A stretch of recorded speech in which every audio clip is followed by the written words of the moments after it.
Одна из самых популярных электронных игр, дедушка цифровых развлечений, это Тетрис. Подлая суть этой игры заключается в том, что в ней нет конца, в ней нельзя выиграть. Она всегда заканчивается поражением игрока. Все время нарастающая скорость падения деталей рано или поздно победит любой опыт и реакцию. Играть в нее станет физически нельзя.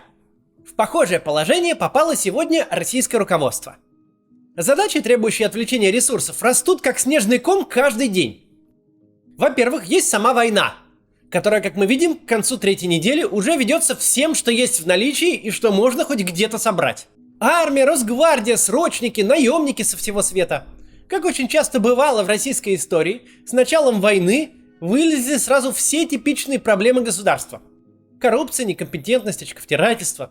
От государственной машины сейчас требуются колоссальные усилия, чтобы война, которую планировалось выиграть за 3 дня, не была проиграна за 3 месяца.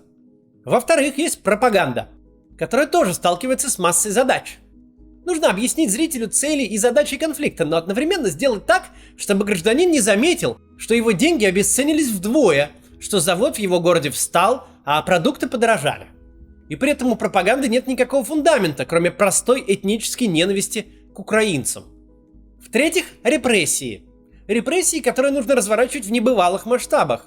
Если раньше могучий аппарат тайной и явной полиции в полном составе гонялся за считанными тысячами активистов по всей стране, то сейчас любой человек невосторженных взглядов – потенциальный предатель. Системе нужно перейти на тот масштаб зачисток, на который она не была рассчитана. Теперь репрессии, очевидно, распространяются по всей социальной пирамиде, включая и элиты. В-четвертых, экономика. Она получила удар с 2 сторон. Война, безработица, падение доходов, девальвация – все это требует резкого роста госрасходов. А вот бегство иностранных налогоплательщиков, санкции на экспорт, заморозка активов сокращают доходы, а главное – резервы. Российское государство не привыкло быть бедным. Все кризисы последних 2 десятилетий били по доходам граждан, по бизнесу, по росту экономики, но не по государству. Огромные резервы и вечный профицит бюджета, даже в самые тяжелые времена и в самых тяжелых ситуациях, вроде коронакризиса, эта картина никогда не менялась. Государство всегда, и несмотря ни на что, было чрезвычайно ресурсным.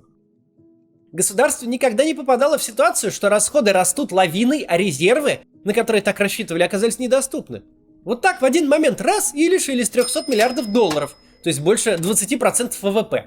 Это ситуация с широкими мазками. Мы видим просто по ленте новостей, что каждый день приходят новые вызовы, на которые надо как-то отвечать. То гражданская авиация закончится, то нефть невозможно продавать на рынке, то вводят запрет на наличные доллары, то сахар вдруг исчез. Система, которая всю жизнь была занята самосохранением и сбережением, которая старалась себя не расплескать, за 3 недели оказалась в ситуации, когда она вынуждена вести войну по всем фронтам.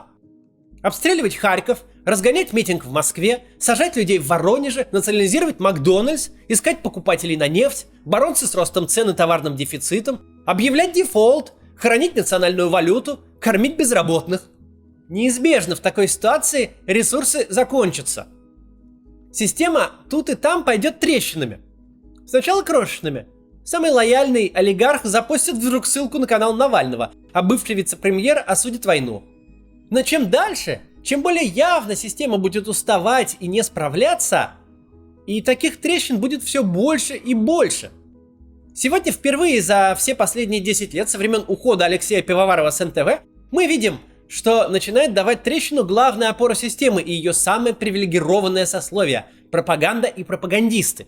В понедельник в прямом эфире вечерней программы «Время» на Первом канале в кадре за спиной ведущей появилась девушка с написанным от руки антивоенным плакатом. Продолжалось это несколько секунд, пока продюсеры не включили экстренно репортаж, прервав слова диктора. Довольно быстро выяснилось, что девушку зовут Марина Овсянникова, и она работает на Первом канале редактором. После эфира ее задержали и увезли.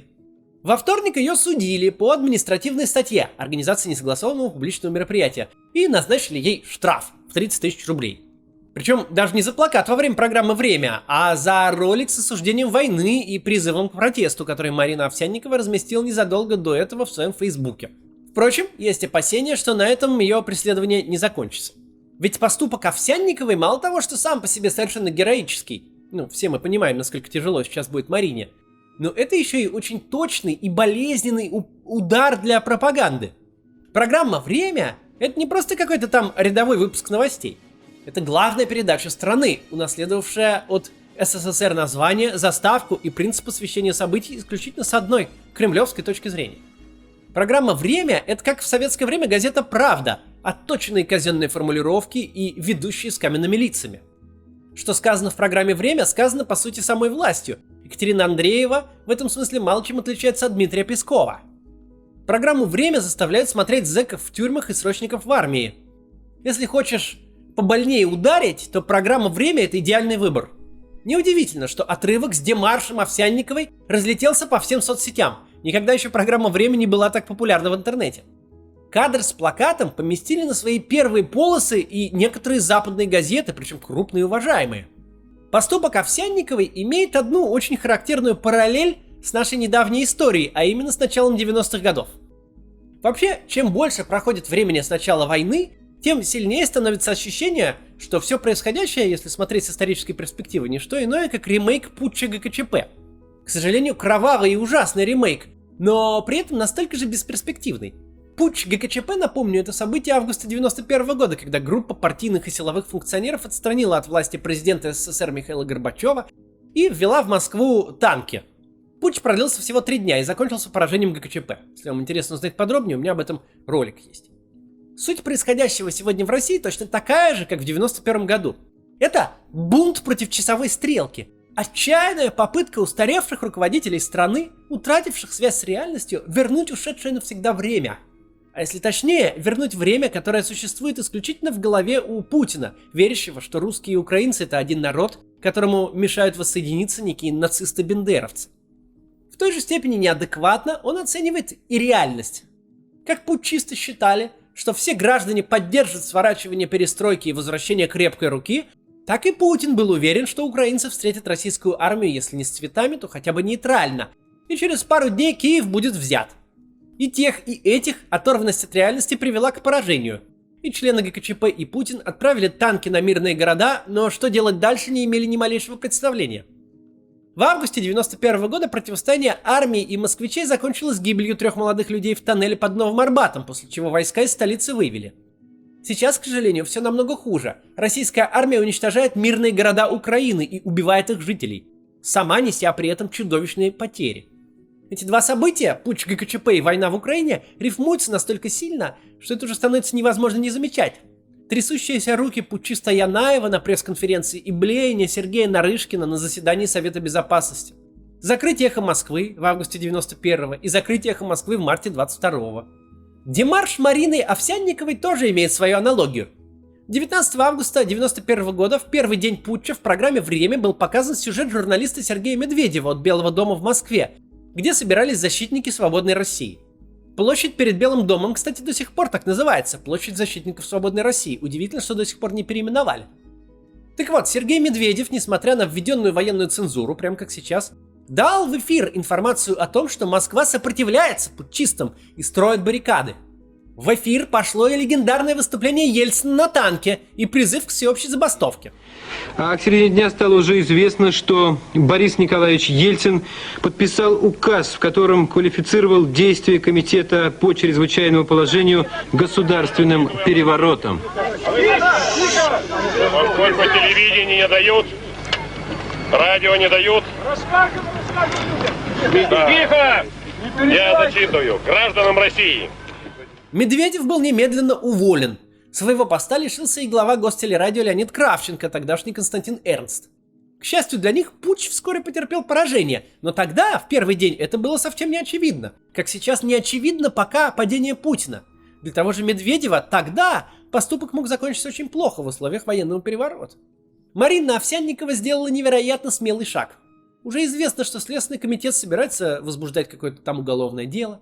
Что будет происходить дальше с Мариной, предсказать сейчас невозможно.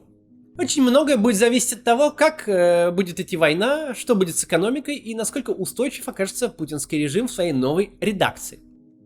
Но совершенно очевидно, что выступление Марины Овсянниковой будет иметь далеко идущие последствия, даже если говорить не о ее будущем, а о будущем страны. Это то, что мы будем вспоминать спустя годы и десятилетия, говоря про темные времена 2022 года. Это поступок, который может многих вдохновить и придать сил. В российской пропаганде ведь множество людей, без которых она просто не сможет функционировать. Пропагандистская машина — это далеко не только Соловьев, Киселев и Симоньян. Это тысячи сотрудников, фамилии которых мы не знаем. Продюсеров, редакторов, монтажеров, осветителей и так далее. Большинство из них прекрасно понимают, что занимаются пропагандой, но бороться одному, в одиночку противостоять системе, очень сложно. Но вот появляется кто-то из коллег, готовый бросить вызов. Причем не просто разместив в соцсетях призыв к миру, а выйти в прямой эфир программы «Время» с антивоенным плакатом. Это именно то, что может заставить многих задуматься. Во вторник стало известно, что страну покинула ведущая НТВ Лилия Гильдеева. Уже из-за границы она написала заявление на увольнение. Также с НТВ ушел журналист Вадим Глускер, а с Первого канала Жанна Агалакова. Последуют ли за ними другие, скоро узнаем. Кстати, можно ожидать, что скоро кто-то из них начнет давать интервью и рассказывать, как все устроено в российской пропаганде и что думают сотрудники обо всем происходящем. Возможно, демарш Овсянниковой и не приведет ни к какому немедленному результату, но в историю он уже в любом случае вошел. Некоторые перемены можно заметить даже в пределах передач Владимира Соловьева. Сам Соловьев, конечно, с проторенной дорожки не сходит. Но вот его гости, причем не специально приглашенные для битья, как бы либералы, а прям вот постоянные участники передач, ходящие в студию как на работу, начинают выступать словно оппозиционеры. Карен Шахназаров рассуждает, что украинцы создали сильную нацию, которую будет не просто победить. Семен Багдасаров говорит, что нашей экономике пришел конец. Яков Кедми ставит под сомнение целесообразность вторжения. Вы этих людей, скорее всего, не знаете.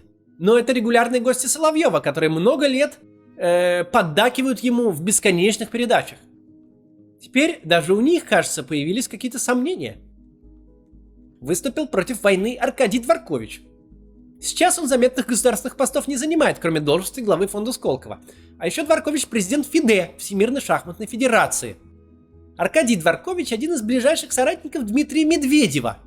Он много лет был вице-премьером в российском правительстве. При Медведеве курировал топливно-энергетический комплекс и возглавлял совет директоров РЖД.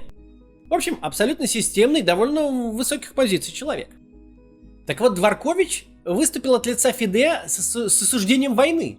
Сказал, что его мысли с мирными жителями Украины, включая многих шахматистов, которые сейчас находятся в опасности. Довольно смелое высказывание для столь публичного человека в наши дни, особенно учитывая, что Дворкович остался в России. По крайней мере, сам он так сообщил в интервью американскому журналу Mother Jones. Среди олигархов, попавших под главный санкционный удар, с первых дней войны наибольшую активность проявляет Олег Дерипаска. Тоже абсолютно системный человек, много лет отвечающий за неформальные контакты с американцами. Еще в конце февраля он писал в своих соцсетях: «Мир очень важен, переговоры нужно начать как можно скорее», а на днях репостнул ролик команды Навального про предполагаемый арест руководителя 5-й службы ФСБ, ответственных за провал вторжения в Украину, сопроводив надписью «без комментариев». Мог ли представить себе кто-то еще пару недель назад, что Олег Дерипаска, фигурант одного из расследований Навального про Настю Рыбку, будет репостить ролик команды Навального? В это поверить так же трудно, как и в антивоенную акцию в эфире программы «Время». Но это происходит. Мы не будем гадать о чужих мотивах. Но давайте просто обозначим те объективные факторы, которые будут подтачивать фундамент поддержки даже среди тех людей, которые находятся в наилучшем положении в текущей российской системе. Первое и самое главное. До всех них начинает доходить, что это надолго. Что никакого возвращения к условной норме не будет в обозримой перспективе. Что в этой войне нельзя выиграть, а затянувшийся путь к поражению каждый день будет ухудшать жизнь всех. В конце третьей недели войны уже нельзя думать, что это Крым 2.0. Что полгодика позажигаем, а потом как-то все вернется вспять, получим свои премии и съездим в Париж. Понятно, что шутки кончились. Понятно, что Крымом тут и близко не пахнет. Когда это закончится, фиг его знает, но точно ничем хорошим. Профессиональный цинизм пропагандиста может легко пропустить кадры бомбежки роддома. Но тяжкое чувство обреченной бесконечности даже сильнее цинизма. Второе. У этих людей рухнули все планы на жизнь. Российская пропаганда привыкла жить очень хорошо. Понятно, что каждый болванчик с микрофоном, каждый редактор, каждый винтик системы смотрит на виллу Владимира Соловьева, на образ жизни Екатерины Гордеевой и тоже хочет на озеро Кома или домик в Лондоне. Хочет, чтобы его заметили, оценили и наградили. Обо всех этих мечтах можно забыть. Почти для всего мира сотрудник российского государственного СМИ сегодня – это как пресс-секретарь Бен Ладена в 2001 году. Владимир Соловьев хотя бы успел насладиться своим статусом, хотя бы имел виллу, которую сейчас отобрали. Но люди рангом пониже этого даже не попробуют. Третье. Все-таки это очень особенная война. Бомбы падают на дома, которые ничем не отличаются от тех, в каких родились мы. Горят точно такие же больницы, куда мы сами попадаем. Погибшие, пострадавшие беженцы точно такие же люди, каких мы видим каждый день на улице. Да, любая жизнь одинаково ценна. Но когда мы видим бои в Сирии, там рушится чужой нам мир. Это тоже трагедия, но чужая. Горящий Харьков слишком похож, слишком неотличим от горящего Курска, Челябинска или Новосибирска. Когда мы видим разрушенную школу, вот это типовое советское здание, которым плотно покрыт весь регион, то легко представляем себе, где там был гардероб, как выглядел кабинет химии и чем пахло в столовой. Конечно, это производит совсем иное впечатление, чем любые боевые действия за 3-9 земель. У кого-то из пропагандистов есть родственники и друзья в Украине, у кого-то нет. Но это мало что меняет. Картинка рухнувшего мира, который неотличим от твоего, это не то же самое, что далекая Пальмира. Последнее, но не по значению. Те, кто поумнее, понимают, что в обреченной ситуации вовремя предать – это предвидеть. Если эта война не может быть выиграна, но не закончится при действующем режиме, то самое разумное – не иметь с этим режимом ничего общего и не улететь вслед за ним. Хочу еще добавить для сомневающихся сотрудников пропаганды или каких-то государственных органов, которые, может быть, меня смотрят. Друзья, никакой надежды нет.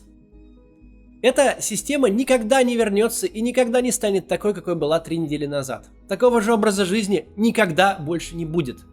Какое-то вылезание нашей страны из ямы возможно только после ухода Владимира Путина. А все, кто причастен сейчас каким бы то ни было образом, пусть в управлении трамваями или в просто технической работе осветителем на федеральном канале, к тому, что происходит, к той системе, которая бомбит Харьков и Мариуполь, все эти люди ничего хорошего в будущем не найдут.